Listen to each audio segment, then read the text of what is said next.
Tiada keperluan mendesak untuk mengubah waktu persekolahan atau melanjutkan tempoh cuti persekolahan buat masa ini.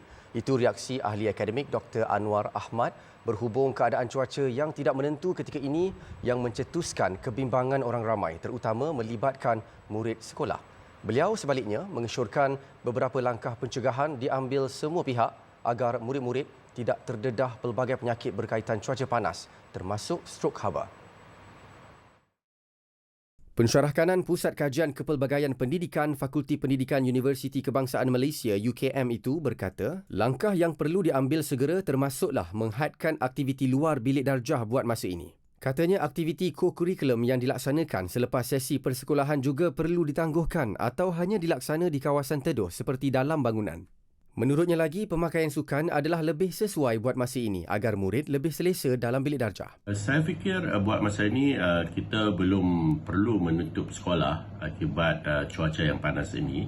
Tetapi kita perlu mengambil beberapa langkah untuk memastikan anak-anak kita berada dalam keadaan selamat apabila sekolah mula dibuka nanti. Yang pertama sekali adalah untuk memastikan bahawa anak-anak kita ini tidak melakukan aktiviti-aktiviti di luar bilik darjah di kawasan yang terbuka dan akan mendedahkan mereka kepada cuaca panas terik. Itu yang pertama. Yang keduanya adalah untuk memastikan mereka meminum air yang banyak supaya badan mereka tidak mengalami masalah kekurangan air. Dan yang ketiganya, kita boleh memastikan pemakaian uniform ini digantikan dengan pakaian sukan supaya mereka lebih selesa berada di dalam bilik darjah. Mengulas lanjut, Dr. Anwar berkata murid-murid perlu digalakkan untuk membawa bekalan air minuman sendiri ke sekolah. Pihak sekolah juga perlu membekalkan air minuman kepada murid dengan menyediakan lebih banyak kemudahan kiosk air minuman di sekolah.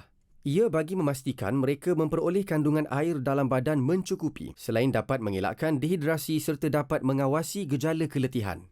Katanya lagi kemudahan kipas angin dan sistem pengudaraan bilik darjah juga mestilah dipastikan berfungsi dengan baik. Bagaimanapun katanya jika suhu terus meningkat melebihi 37 darjah Celsius selama 3 hari berturut-turut, pihak sekolah disaran mengambil tindakan yang sewajarnya termasuk menutup sekolah sebagaimana yang telah dimaklumkan dalam Pekeliling Kementerian Pendidikan. Beliau berkata demikian ketika diminta mengulas mengenai kewajaran pihak sekolah melanjutkan cuti persekolahan berikutan cuaca panas tidak menentu yang melanda di beberapa negeri ketika ini. Sehingga hari ini, KKM merekodkan 5 kes penyakit berkaitan cuaca panas dilapor dengan 3 kes di Sarawak, membabitkan 2 kes kekejangan haba dan 1 kes kelesuan haba. Keadaan itu turut dikejutkan dengan 1 kematian kanak-kanak lelaki berusia 11 tahun di Kelantan yang disahkan akibat strok haba.